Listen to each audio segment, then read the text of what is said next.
Narito na ang mga malalaking balitang Central Luzon ngayong araw. Ilang depositor ng Masantol Rural Bank Incorporated dismayado matapos ipasara ng BSP ang naturang bangko. Pagdami ng mga biyahero ngayong holiday season, pinaghahandaan na ng pamunuan ng CRK. Babae arestado matapos tumanggap ng package na naglalaman ng droga mula South Africa. At higanteng parol ng Barangay Santa Lucia, may pasabog daw para sa mga manonood.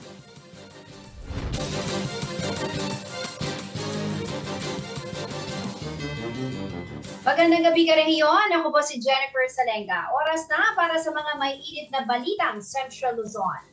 Mari na pong makakuha ng booster shots kontra COVID-19 ang mga edad 18 pataas simula ngayong Biyernes, December 3. Itong inanunsyo ng Department of Health sa inilabas na advisory kahapon. Kumpiyansa naman ang pamahalaan na maabot ng bansa ang herd immunity bago matapos ang taon. Narito ang report. Sisimulan na rin ang pagbibigay ng booster shots para sa lahat ng mga fully vaccinated na adults o nasa hustong gulang na. Itong inanunsyo ng Department of Health sa isang advisory na inilabas itong Huwebes. Sa ilalim ng DOH guidelines, available ang homologous doses o same brand sa mga naturukan ng Sinovac, AstraZeneca, Pfizer at Moderna bilang kanilang primary vaccine. Habang wala pa ring supply ng Sputnik V at Janssen para sa homologous shots. Para sa heterologous doses o mixed brand, sinabi ng DOH na ang AstraZeneca, Pfizer at Moderna vaccines ay maaring itrok bilang booster shot o karagdagang doses para sa mga nabakunahan ng Sinovac, Sputnik V at Janssen. Maaari ring ibigay ang Pfizer at Moderna turukan ng AstraZeneca, Moderna at AstraZeneca para sa mga nakatanggap ng Pfizer vaccine at Pfizer-AstraZeneca naman para sa mga nabakunahan ng Moderna shots. Binigyang diin naman ni Department of Health Undersecretary Maria Rosario Vergere na ang mga 18 years old pataas ay maaaring mag-avail ng kanilang booster shots 6 na buwan matapos ang kanilang second dose vaccines. Maliban sa nakatanggap ng Janssen na maaari nang magpa-booster 3 buwan matapos maturukan ng single dose.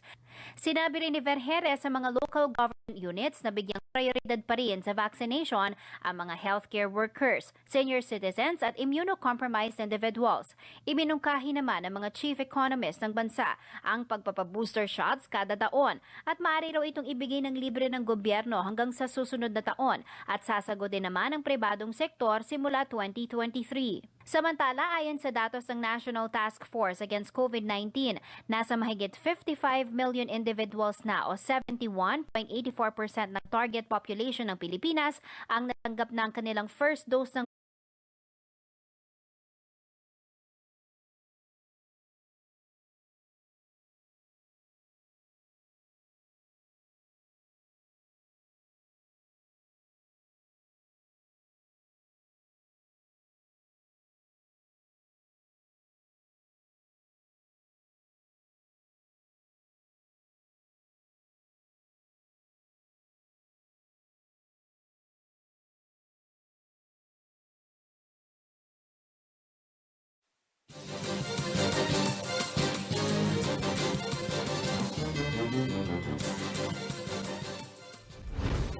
Narito na ang mga malalaking balitang Central Luzon ngayong araw. Ilang depositor ng Masantol Rural Bank Incorporated dismayado matapos ipasara ng BSP ang naturang bangko. Pagdami ng mga biyahero ngayong holiday season, pinaghahandaan na ng pamunuan ng CRK. Babae arestado matapos tumanggap ng package na naglalaman ng droga mula South Africa. At higanteng parol ng Barangay Santa Lucia, may pasabog daw para sa mga manonood.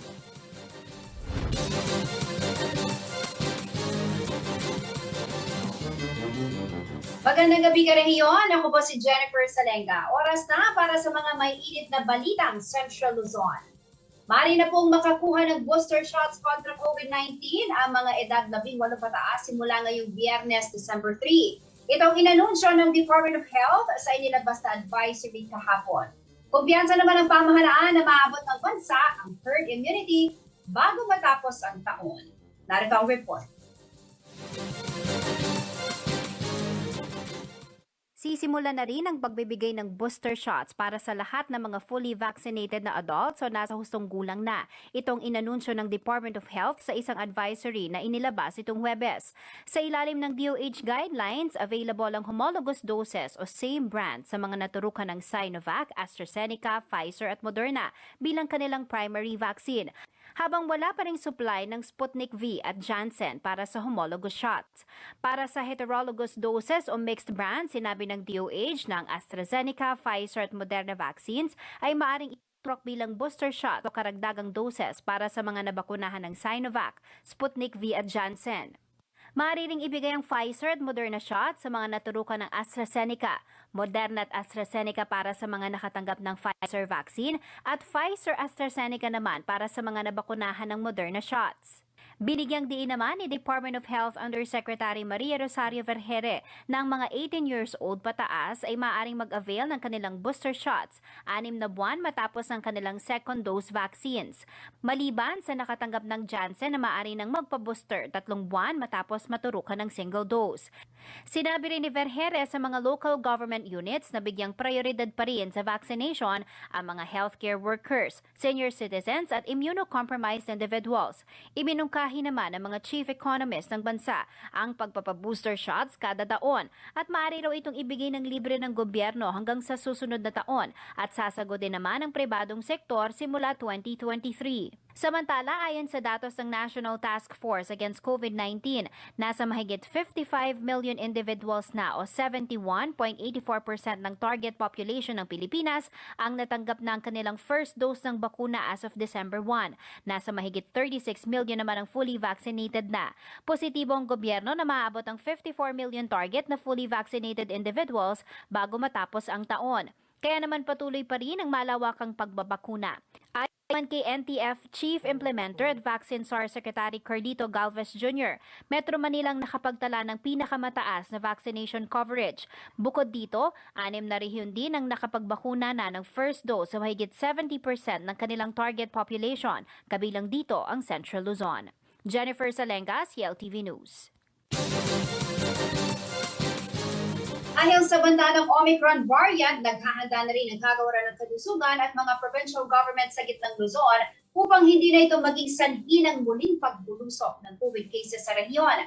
Ayon sa DOH, ang pagbabakuna at pagtalima sa minimum health guidelines pa rin ang pinakamabisang paraan upang hindi na muling magkaroon ng COVID surge. Si Rainiel Pawid ang may report. Because we want to ensure that we will be able to fight this COVID through vaccination. Binigyang punto ni Department of Health Central Luzon Director Corazon Flores na ang pagbabakuna sa taong bayan ang isa sa pinakamainam pa ring pangontra sa pagdami ng kaso ng COVID-19. Mas lalo raw dapat makibahagi ang ating mga karehiyon sa isinasagawang vaccination drive dahil sa patuloy na pagsulpot ng iba't ibang COVID variants gaya na lamang ng Omicron. We can see the invisible spread of each one of us, the strength of buying hand, the strength of doing your part, and the strength of all people working together. We can do the possible, and it can be possible for us to achieve this target for the protection of everyone. Unang na-detect ang Omicron sa South Africa at ayon sa mga eksperto mayroon itong 30 spikes kumpara sa 18 spikes ng Delta variant. Inaalam pa rin kung mas nakahawa ba ito at kung gaano ang epekto nito sa katawan ng tao. Sa kasalukuyan ay wala pang nadedetect na Omicron variant sa Pilipinas. Subalit iba yung paghahanda na rin ang ginagawa ng ilang lokal na pamahalaan sa gitnang Luzon. Sa Pampanga, maliban sa mass vaccination, full swing pa rin ang testing sa mga kabalen na close contacts o hindi naman kaya nagpapakita ng flu-like symptoms. Kailangan wag nating tigilan ng PCR, swab, lalo na pag may symptoms ng lagnat, may symptoms siya na kagaya ng COVID. Kailangan yun, tuloy-tuloy pa rin ang gagawin nating laboratory test. Paalala naman ng Provincial IATF, tumalima pa rin sa mga ipinatutupad na health protocol kahit pa may pagbaba na sa kaso ng COVID-19. Hinikayat din ng mga establishmento na kontrolin ang dagsa ng tao. Na bumaba yung COVID. So ganun pa rin. Ganun pa rin ang ginagawa nating routine. Hindi natin titigilan. Kahit na sinasabi natin 400 na lang ang COVID, 600 na lang ang COVID sa Pilipinas, dapat huwag nilang alisin yung protocol. Ang ilang lalawigan naman tulad ng Zambales, Bataan, Bulacan, Nueva Ecija at Aurora, ongoing pa rin ang pagpapatupad ng border control checkpoint upang masala ang mga outsider na papasok sa bawat probinsya. Ang mga turista kinakailangan magpakita ng kani-kanilang vaccination card at pre-booking arrangement sa mga DOT-accredited establishment. Samantala sa December 2 vaccination report ng Department of Health Central Luzon, higit 4.4 million na residente na ng rehiyon ang nakatanggap ng full dose ng COVID vaccine. 50.83% ito ng 8.7 million target herd immunity population. Habang lampas 6.4 million naman na ang naturukan ng unang dose. Hindi pa kasama sa bilang ang higit 1 milyon na nabakunahan sa nakalipas na 3-day bayanihan bakunahan. Rainiel Pawid, CLTV News. Sa pagbabalik ng CLTV News. Ilang depositor ng Masantol Rural Bank Incorporated dismayado matapos ipasara ng BSP ang naturang bangko. At babae arestado matapos tumanggap ng package na naglalaman ng droga mula South Africa. Manatiling nakatutok para sa iba pang mga nangunang balita ngayong araw.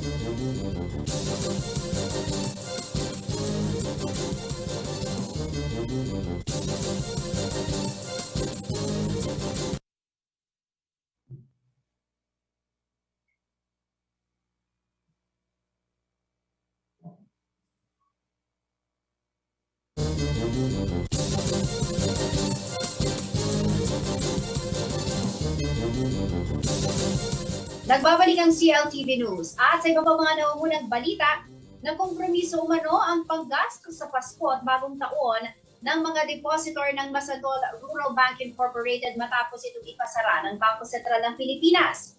Ang ilan sa nakapanayam ng CLTV News dismayado dahil hindi man lang daw pinalampas ang holiday season. Ayon naman sa Philippine Deposit Insurance Corporation o PDIC, posibleng sa susunod na taon pa maibigay ang insured deposits ng mga kliyente ng nagsarang bangko. Narito po ang report.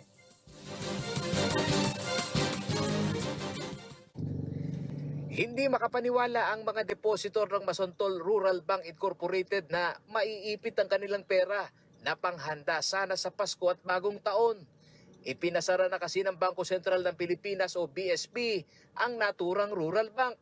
Ang ilan sa aming nakapanayam, dismayado dahil hindi raw sila mabigyan ng eksaktong petsa ng Philippine Deposit Insurance Company o PDIC kung kailan maibibigay ang kanilang pinatagong pera. Ibibigay po yung yung pera namin, cheque na lang daw po. Kailan daw po? Kailan yung yung check na? Magche-checks lang daw po sila. Kukunin namin sana kailangan eh. Kaya lang, yun. Hintay kami ng process. Hindi naman alam kung paano po namin makukuha. Si Aling Carmelita Dizon hindi lamang umano ang okasyon na darating ang inaalala nito dahil pati na ang maliit na puhunan na iniikot sa negosyo ay nakumpromiso rin. At kung hindi pa umano siya personal na nagtungo sa branch ng Masantol Rural Bank ay hindi niya malalaman na nagsara na ito. Nagpunta ako diyan. Sabi nila, nagsara na yung bangko. Ngayon, kinukuha ko yung pera ko, ang sabi nila, padadala na lang daw.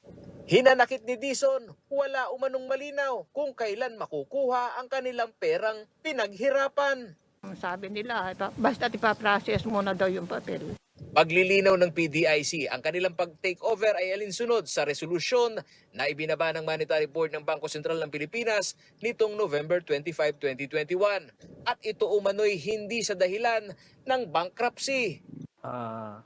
Hindi po actually bankruptcy, sir, kasi ito ay ipinasara ng Monetary Board ng Bangko Sentral ng Pilipinas noong November 25, 2021.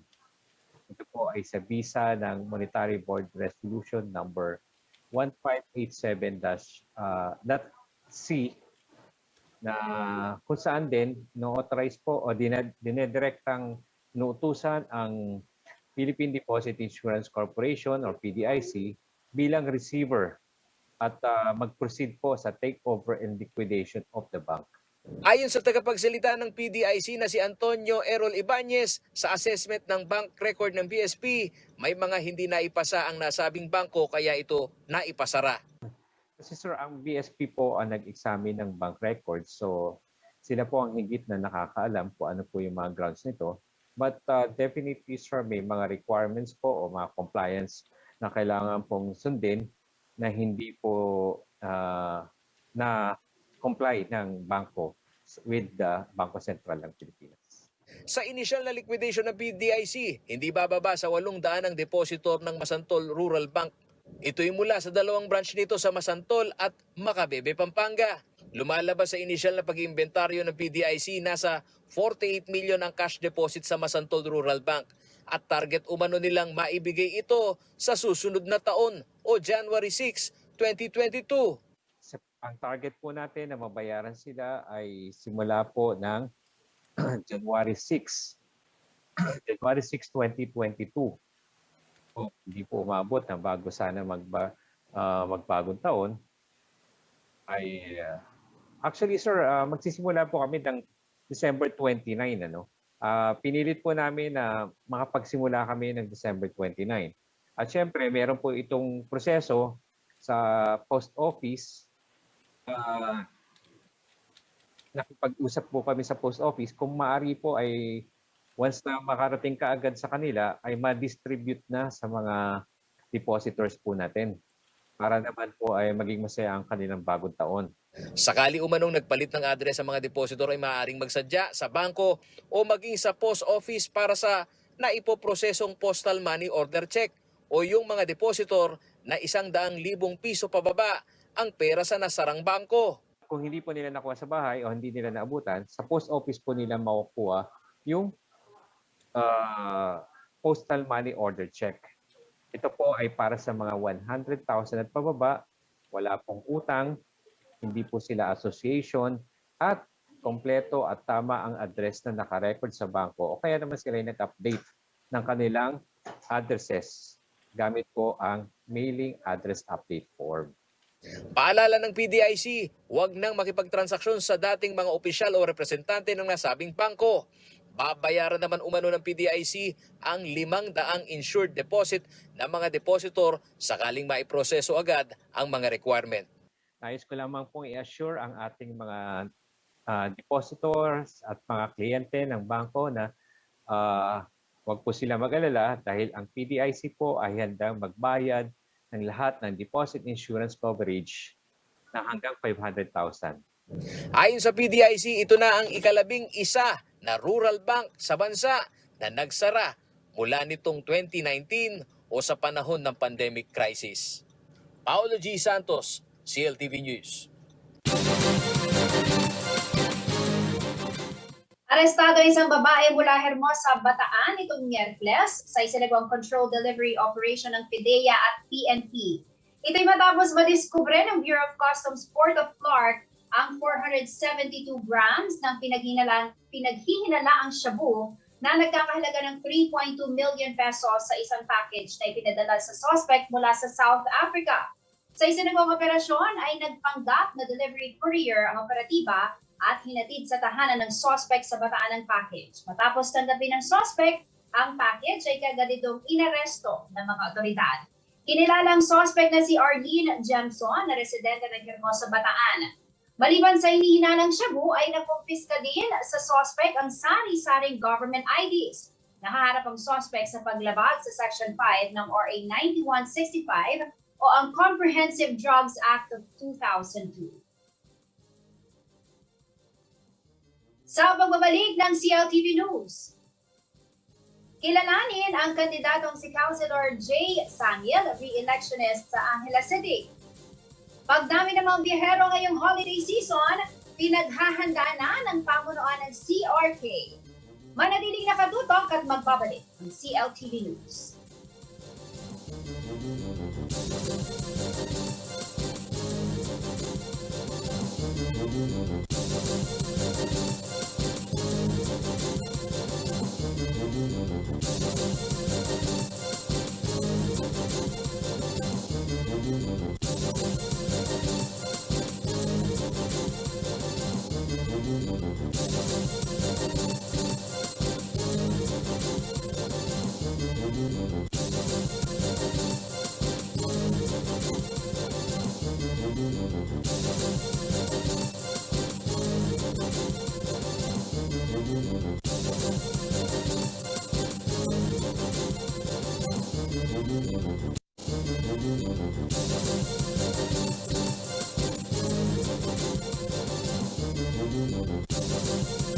Nagbabalik ang CLTV News.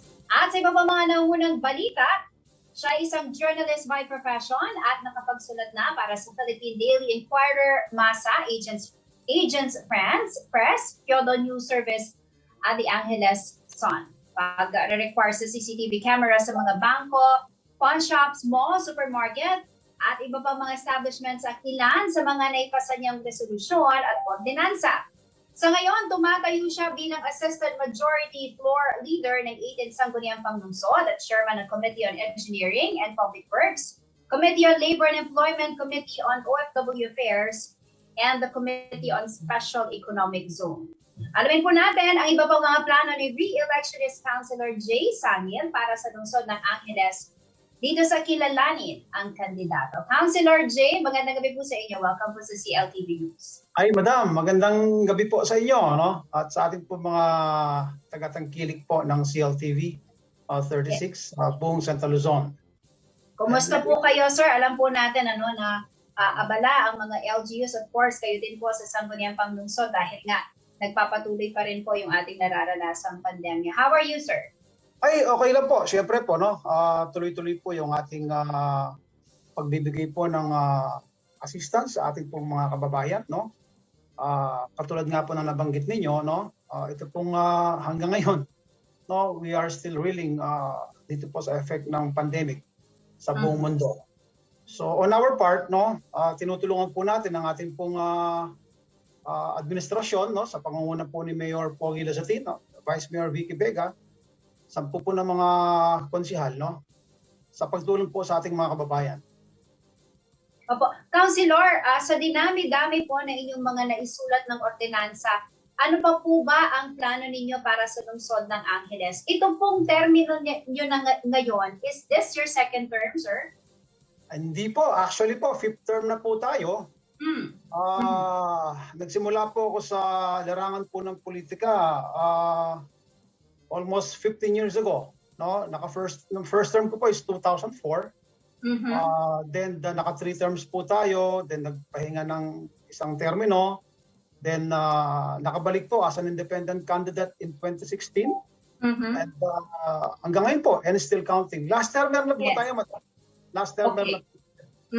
Ito pong 2022 ang last term niya para sa ikalawang batch. Tama po ba, Yes, Councilor? madam. Yes. Opo, madam. Yung pong tanong ko kanina, ano pa po ba ang plano po ninyo sa lungsod ng Angeles City kung sakaling ito pong last term po ninyo ay ibigay pa po sa inyo ng mga Angelenyo? Well, actually po, no,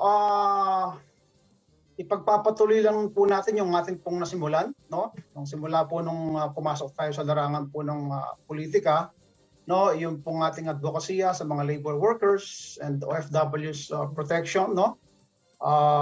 Yung adequate employment and livelihood opportunities, lalo po ngayon, no? Napakadami po ng ating mga kababayang unemployed and underemployed. And ito pong isang kausa po natin, no? In fact, mga 3 or 5 years ago, ito pong problema sa ating water supply. Hindi lang po dito sa Angeles, kundi maging sa Parating City po, no? And municipalities ng Pampanga. We will make sure po, no? We will continue monitoring, no?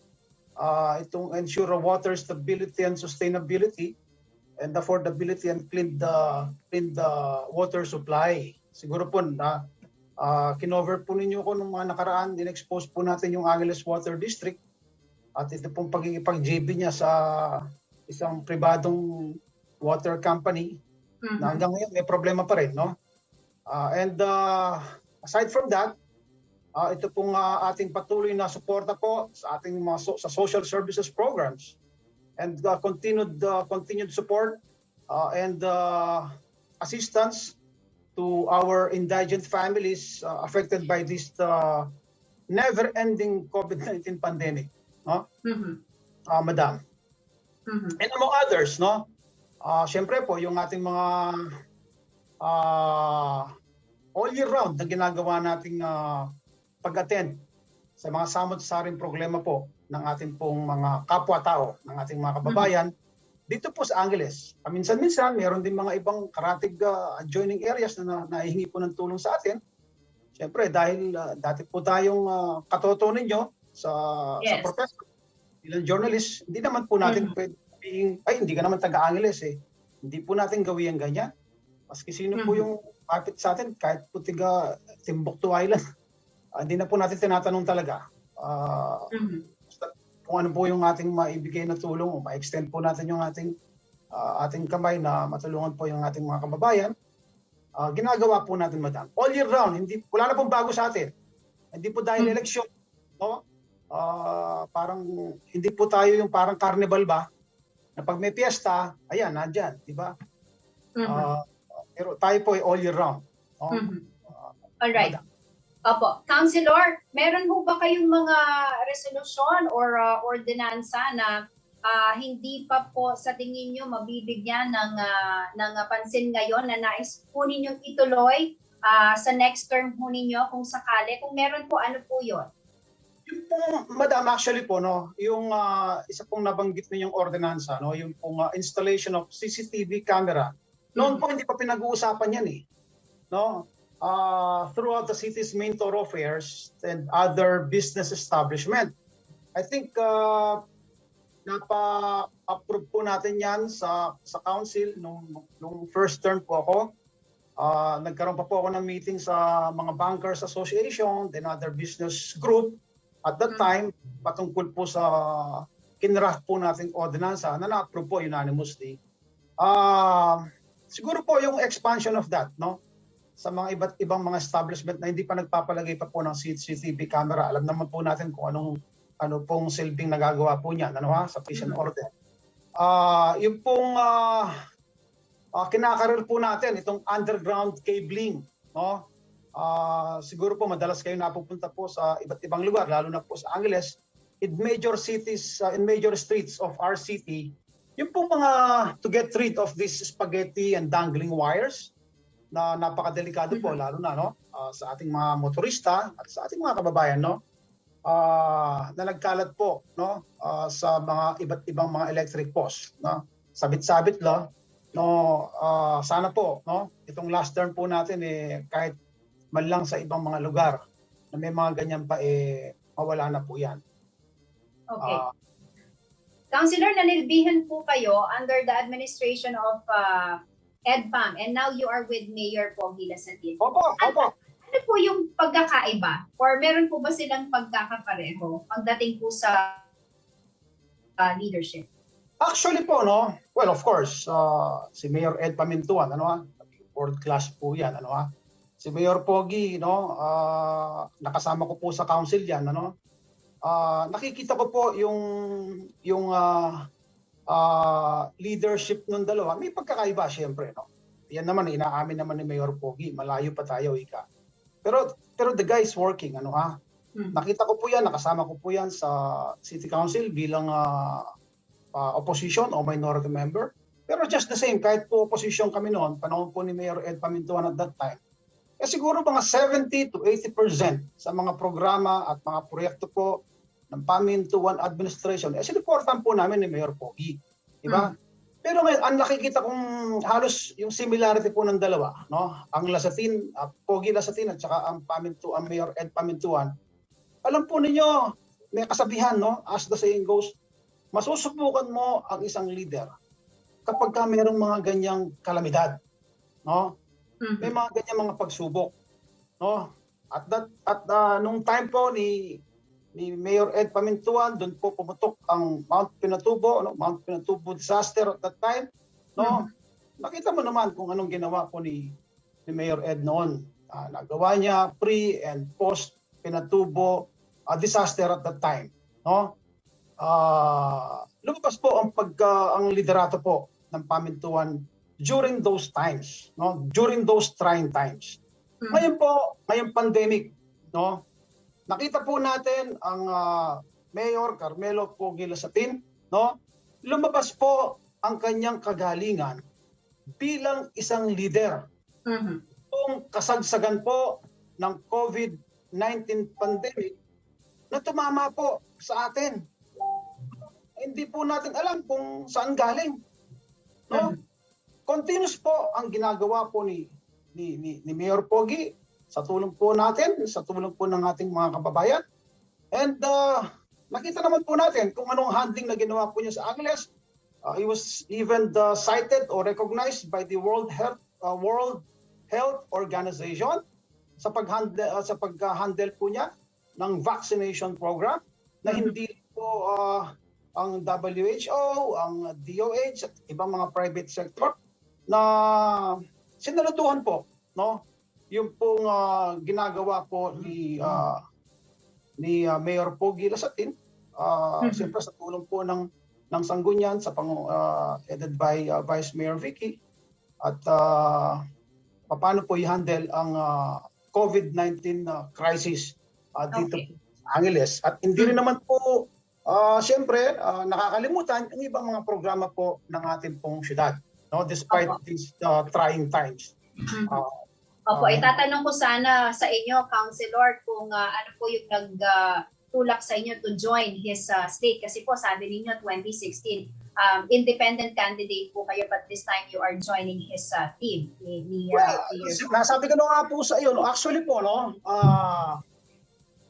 nung unang-una pong apak na politika, ang nagbigay po, ang nagbukas po ng pintuan sa larangan po ng politika sa akin, yung pong late father ni Mayor Pogi Lasatin. Former Congressman and Mayor Carmelo Lasatin. Doon po ako nagsimula sa politika. Kay Mantarzan. Tapos nung nakita ko, nagkasama po kami ni Mayor Pogi sa council bilang minority members, nakita ko naman po talagang seryoso at may sinseridad ang Mayor Pogi. Kanya nga po nung siya po ay nanagumpay bilang alkalde po ng syudad, ay hindi po ako nagdalawang isip na sumali po sa kanya. Kasi nakita ko po yung sinseridad ng tao eh. Nung pong simula nung nakasama ko siya sa council bilang opposition, alam ko magtatrabaho yung tao. Alam ko magtatrabaho yung Mayor Pogi. Kanya po, hindi na po ako nagdalawang isip na samahan ko po siya, no? Para po sa kanyang administrasyon, sa kanyang advokasya, no? Sa kanyang vision, mission, no? Dito po sa syudad po ng Angeles. All right. In as much as I want to give you more time, Councilor, limitado lamang po ang ating oras. Anyway, good luck po sa inyong kandidatura. No? Nasa kamay na po ng mga Angelenyo kung bibigyan ho ninyo ng pagkakataon muli para sa kanyang huling termino, no? Bilang konsehal ng Angeles City, si Councilor J. Sangin. Maraming salamat po sa inyo, sir, at God bless you. Maraming salamat po. God bless po sa ating lahat. Thank you po. Mga karehiyon, re-electionist po si Councilor J. Sangil sa Angeles City. Samantala sa ibang balita, sa kabila ng nagpapatuloy na pandemya, tumataas na umano ang bilang ng mga biyahero sa Clark International Airport, lalo na ngayon papalapit ng holiday season. Paalala naman ng airport management sa mga air travelers, alamin muna ang quarantine restrictions at umiiral na protocol sa mga destinasyon bago magpabook ng G. Santos.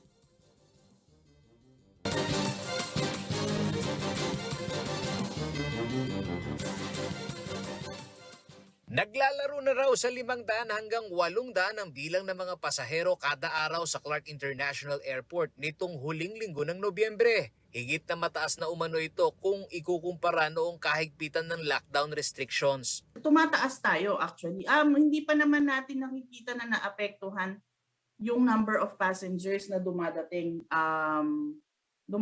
dahil dito sa bagong paghihigpit na to, no? In fact, tumataas nga dahil panahon ng Kapaskuhan. Ayon kay Terry Flores, ang tagapagsalita ng Lipad Corporation na siyang namamahala sa operasyon ng paliparan, nagiging basehan ng pamahalaan sa limitadong bilang ng mga biyahero buhat sa ibang bansa ay ang availability ng mga isolation facilities dahil sa mas pinahigpit ngayon na quarantine protocol. Consider natin din yung capacity ng quarantine facility na available sa atin dito.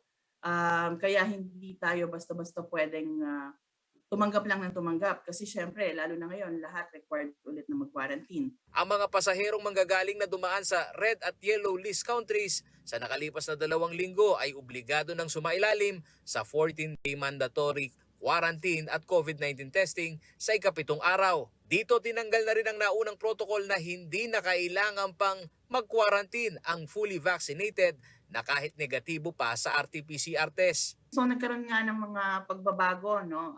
Recently ngayong pagpasok ng buwan ng Disyembre, dahil na rin sa pag-iingat natin sa Omicron variant, isa na dito yung nawala muna yung mga green list countries. So kung matatandaan, nagkaroon na tayo ng mga green list classification wherein yung mga pasaherong dumadating dun sa mga tinatawag na green list countries, hindi na nila kailangan ng quarantine.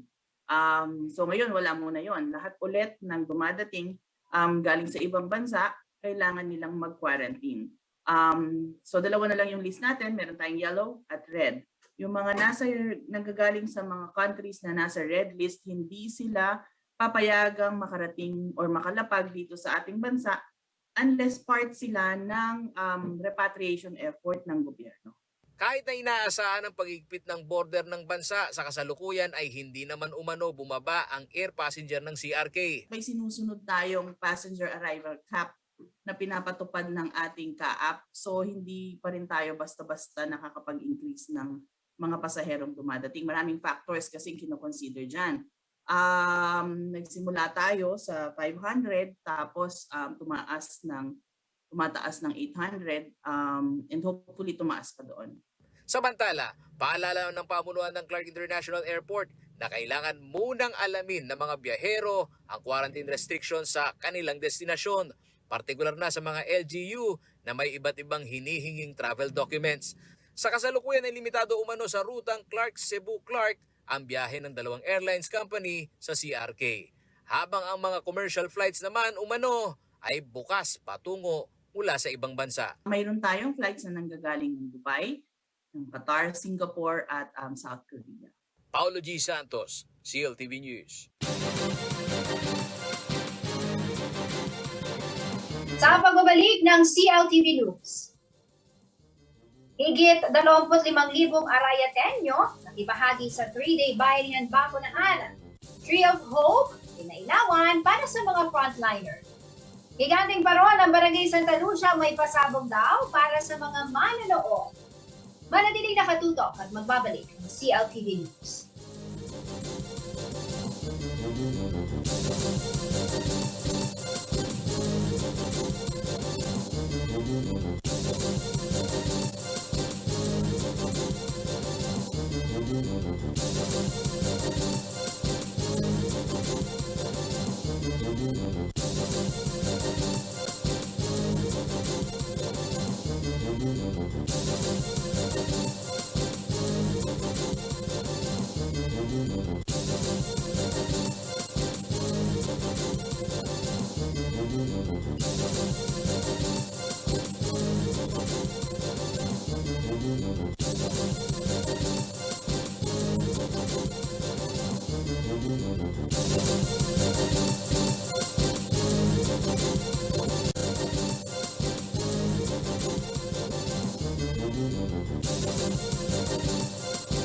Nagbabalik ang CLTV News. At sa iba pa mga naunang balita, lagpas sa kanilang 25,000 target COVID vaccinees ang naitala ng Municipal IATF ng Arayan, Pampanga sa katatapos lang na 3-day bayanihan bakunahan.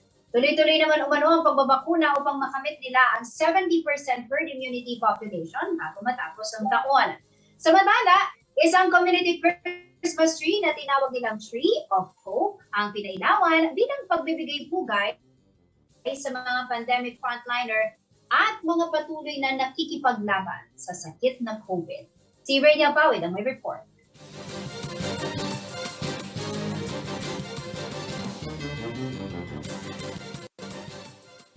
Sa nakalipas na 3-day bayanihan bakunahan nitong November 29 hanggang December 1, naging maganda ang turnout ng COVID vaccinees sa Arayat, Pampanga. Nahigitan kasi ng Municipal IATF ang kanilang target na 25,000 na Arayatenyong babakunahan kontra COVID.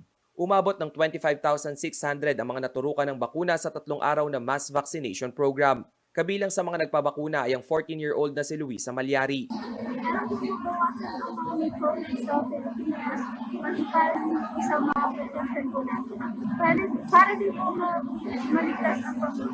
Ayon sa Municipal IATF, malaking bagay na ang taong bayan na ang may kagustuhan na tumanggap ng bakuna. Ito rin umano'y magiging malaking tulong para mapanatili ang pagbaba ng kaso ng COVID sa buong bayan.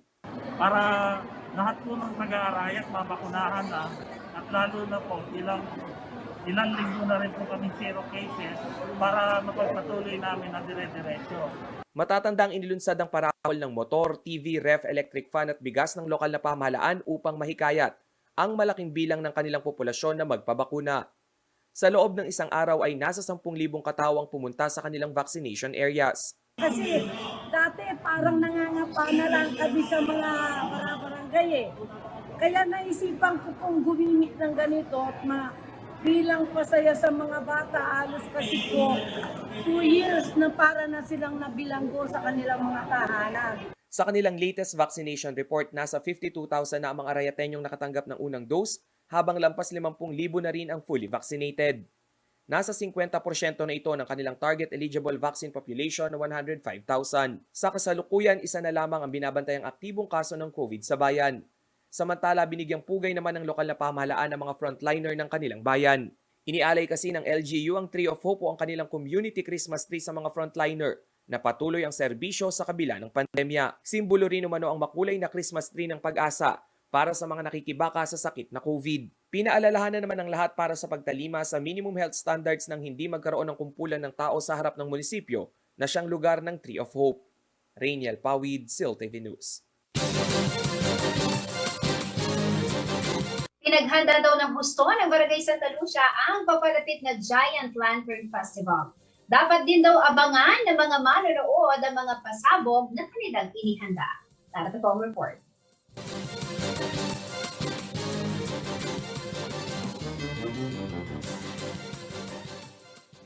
Puspusan na ang paghahanda na ginagawa ng Barangay Santa Lucia, San Fernando, Pampanga para sa taunang Giant Lantern Festival na gaganapin sa December 16. Ayon kay Byron Bondok, ang namamahala sa pagbuo ng Giant Lantern ng Santa Lucia, nasa 20 feet umano ang taas ng kanilang parol na binubuo ng 6,000 na makukulay na ilaw. Sinimulan umano nila ang pagbuo sa higanting parol noong Agosto at inaasaang matatapos ito sa susunod na linggo. 10 katao din daw ang nagtulong-tulong upang makumpleto ang higanting parol ng Santa Lucia. Sinabi din ni Bondok na dapat pakaabangan ng mga manonood ang Giant Lantern nila ngayong taon. Hindi, kasi ngayon, may lalagay kang bagong gimmick eh. Kaso, surprise. Para sa December 16 na lang makikita. Siniguro rin niya na mag-e-enjoy ang mga tao sa mga inihanda nilang pasabog ngayong taon. Inanyayahan din niya ang publiko na tutukan ng Giant Lantern Festival. Inaanyayahan ko kayo sa December 16 na manood ng Giant Lantern live CLTV 36. Marian Lozano, CLTV News. Alamin naman po natin na mag-iiglagay ng panahon bukas mula kay Ginoong Manny Esguera, ang Chief Weather Forecaster ng Pag-asa North.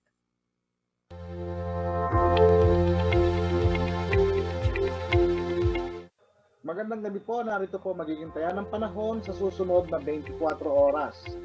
Tuluyan na nga po na lumalayo na yung bagyong Sinyato at ito po ay nasa typhoon category.